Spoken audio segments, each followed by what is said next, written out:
Ahoy friends, welcome back to building the Alpha Dory. Today we're going to be riveting on a bunch more cross cleats to hold the bottom together, and we'll see if we can get to work on a few of the frames as well. Maybe start cutting the feet out and get ready to nail the frames to the bottom. Not sure if we're going to get that far, but let's get to it and see what happens.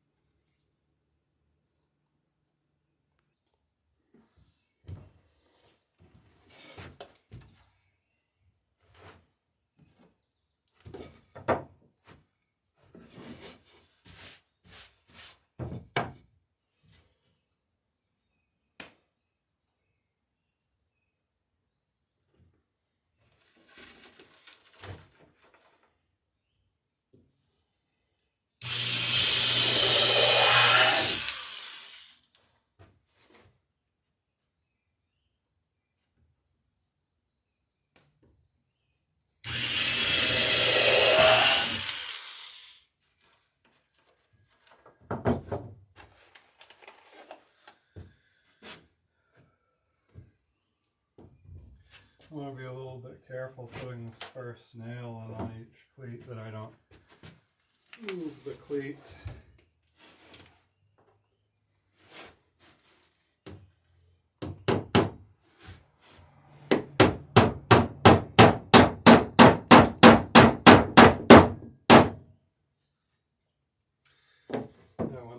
Once the nail's through the board, the bottom board, and into the cleat, it's not really gonna go anywhere. So just gotta careful not to bump it while I'm getting ready to drive the nail.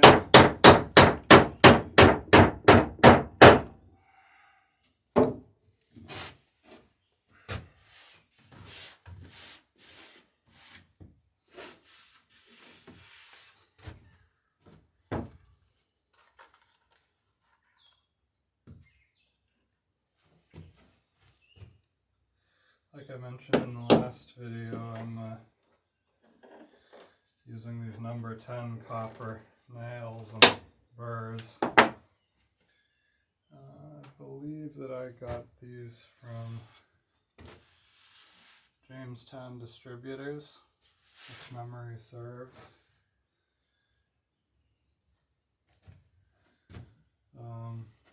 Yeah, they're pretty malleable. The copper is nice and soft, and yeah, they work out well. Looks like maybe I brought my no, here it is. And so what I try to do is get right on the rivet there.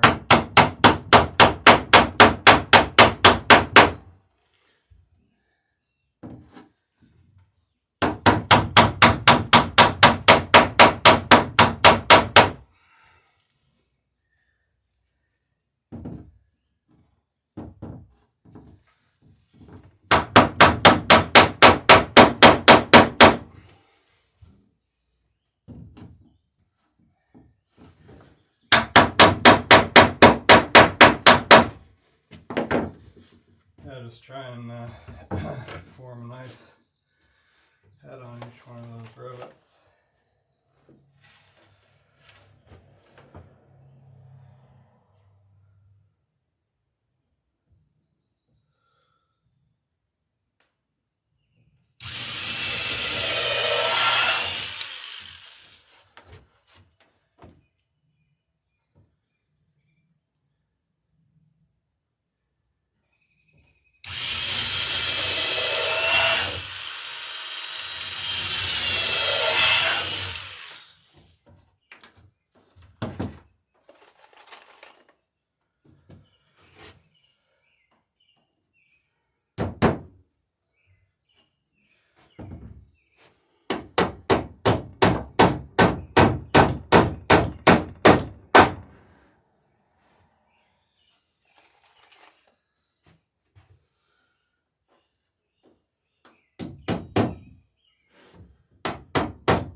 I suppose if you were really looking to save some time on your dory build,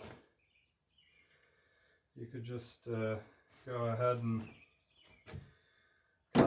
cut this bottom board out of a piece of 3/4 inch marine plywood or something like that.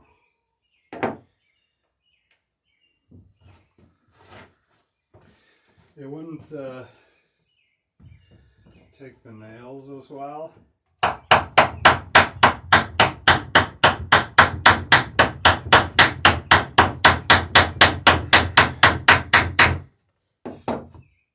Because when you put on the garboard plank, you're nailing into the edge of these bottom boards. So the bottom boards carry a lot of the structure of the boat. So if you're edge nailing into plywood, it wouldn't be as good as edge nailing into a solid board. I suppose you could do something with, like, I don't know, try and pre-drill and squirt some epoxy in there or something, but this is the way it's traditionally done, so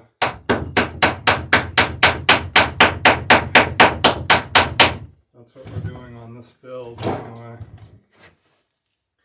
Is we're looking to build an 1890s racing dory.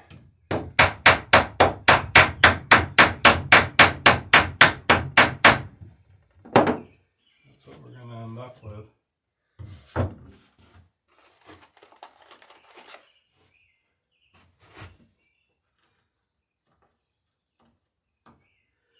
We want this boat to be fairly accurate.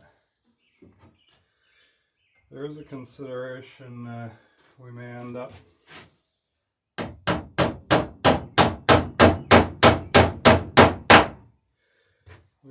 sealing the bottom with fiberglass, so that'll be a little nod to convenience versus tradition.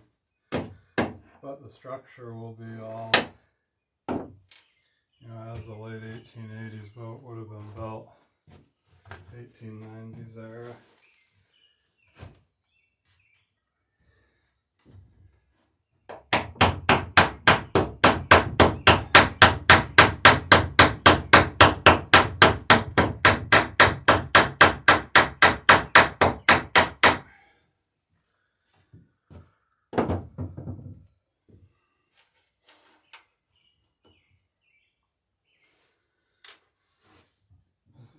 Yeah, that's coming out good.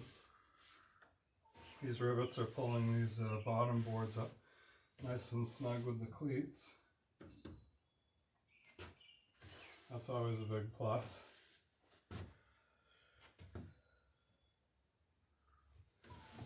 And then it looks like this frame here will be a partial. I'm not sure if the center board box comes back past this cleat or just to it. But we've left enough meat here where we can easily cut the slot for the center board box and all. And yeah, should be good.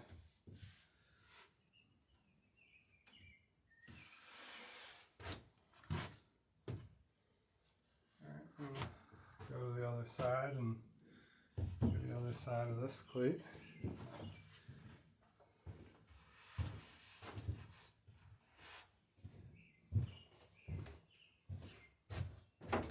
One of the great things about a racing dory like this is it's it's designed for speed and whatnot, but it's also a very useful boat. It's an open boat and really not that far removed from the working dories, which these racing boats evolved from. The working dories of the 1860s and 70s. Racing became popular, when people started having a little bit of free time on their hands and getting a little extra money that they could spend sort of trying to keep up with the Joneses, so to speak, out on the water.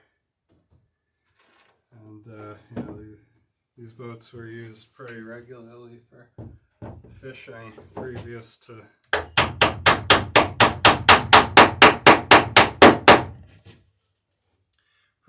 the real interest in racing. And they were always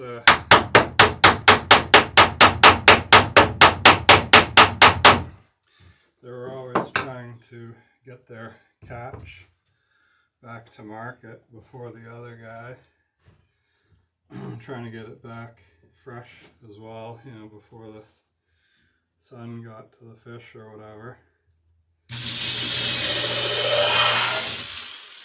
So you really need a boat that's capable of handling rough water off the coast and traveling at a good speed to get you home in time.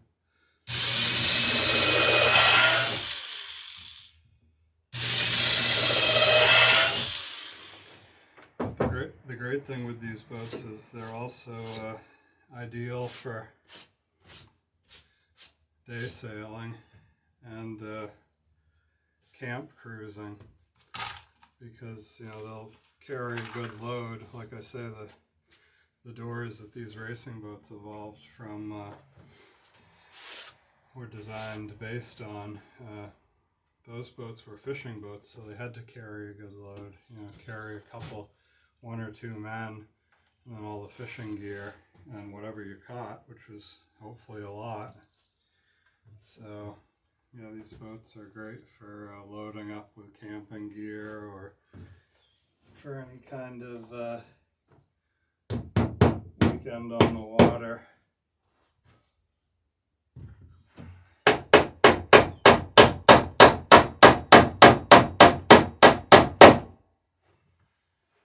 The other thing that makes the Alpha Dory especially versatile is its ability to be rowed.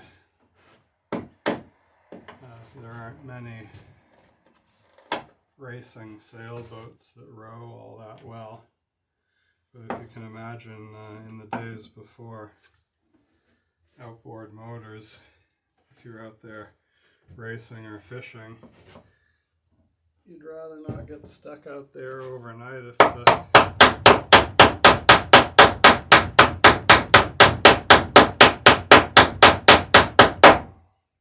if the wind happened to die in the evening just before the race was over. So, yeah.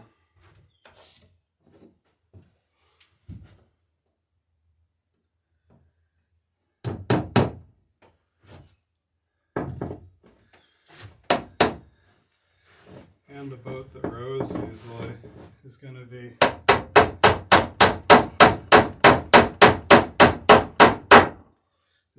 easily driven, so it'll be a good racing boat, good sailing boat in light winds.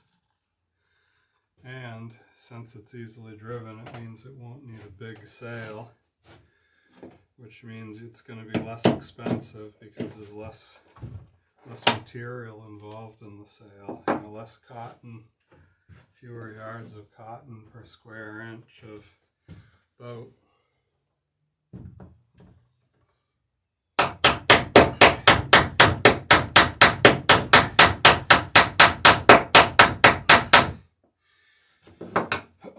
And these boats do handle excellently in light wind.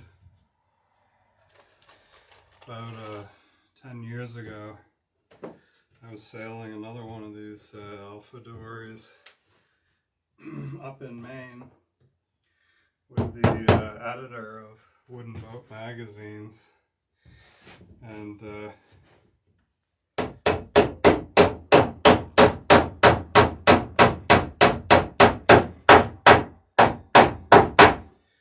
he was going to be doing an expose on the design for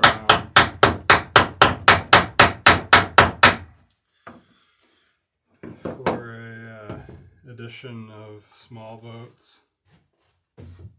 I don't think it was Small Boats Monthly at that point. I think it was a special edition of Wooden Boat called Small Boats that they put out once a year. Anyway, yeah, we ended up out on the water, and there was probably 2 or 3 miles an hour breeze. And we were just, very slowly just gliding right along. Didn't have to row back to the dock, so.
I just had to duck out there to check the fire. I'm looking to do a little grilling this afternoon.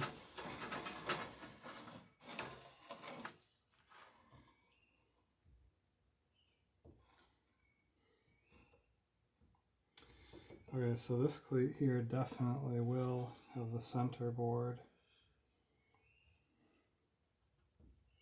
running past it, so I'm going to try and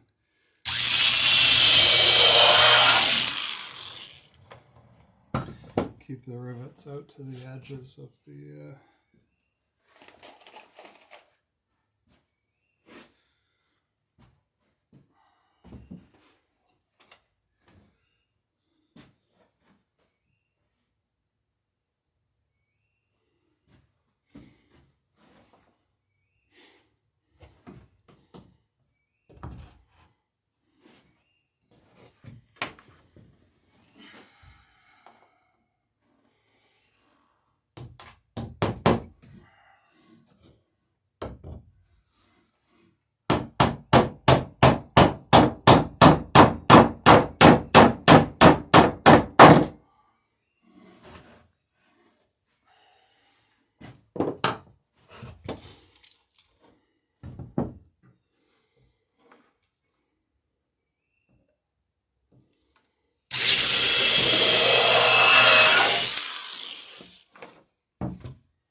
So yeah, that drill I believe is 1/8 inch, which is just about perfect for these number 10s.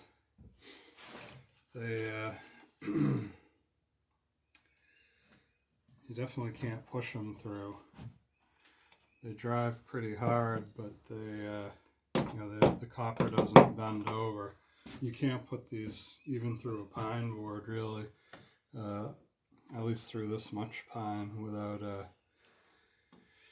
having to deal with bending the nails over, just because they're so soft. You might think they might not be strong, but in tension, they're fine. They're not going to pull apart, which is what they are once you've riveted them. They're in tension. It's just driving them. They don't, they don't drive that well because they're so soft. They won't go into hardwood. The other thing is they have almost no holding power. They're very slippery on the wood. They're great as rivets because there's no way a rivet head is pulling through. But if you just drive them as a nail, they don't really hold worth beans.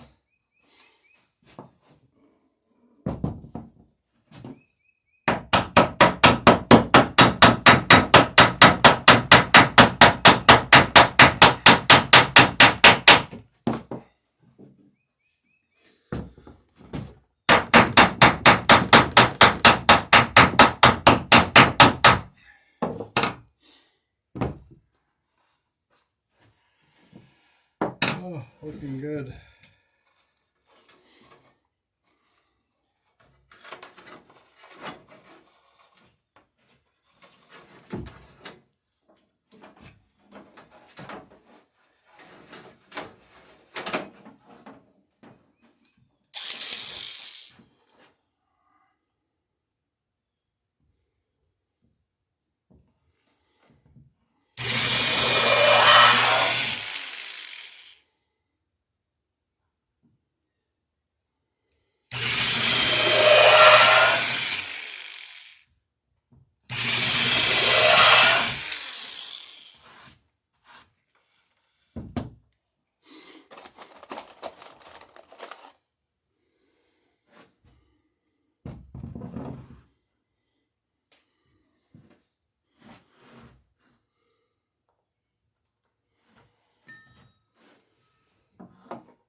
Yeah, when I'm putting the backing block up against the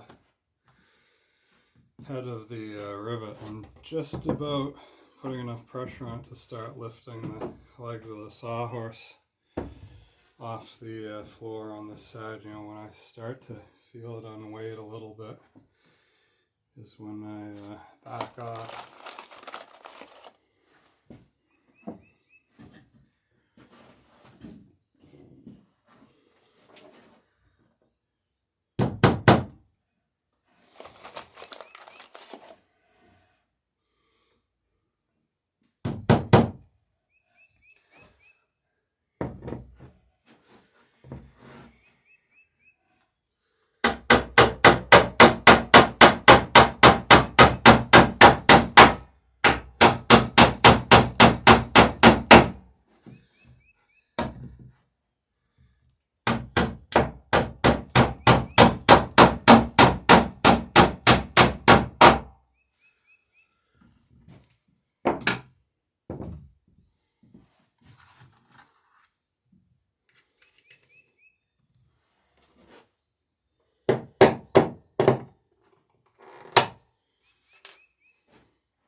Alright, so I just had a rivet jump off. You saw that.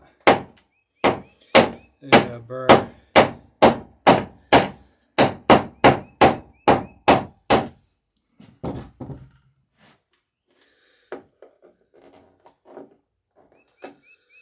So now what I'll try and do is tweak the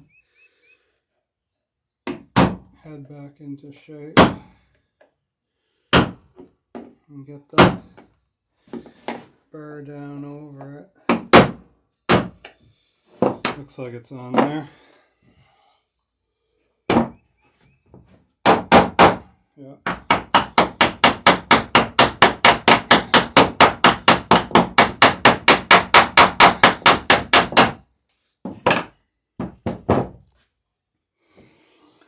Alright, so yeah, another cleat and a half in the record books. Thanks for joining me building the Alpha Dory. Next video we'll be doing some more cleat riveting.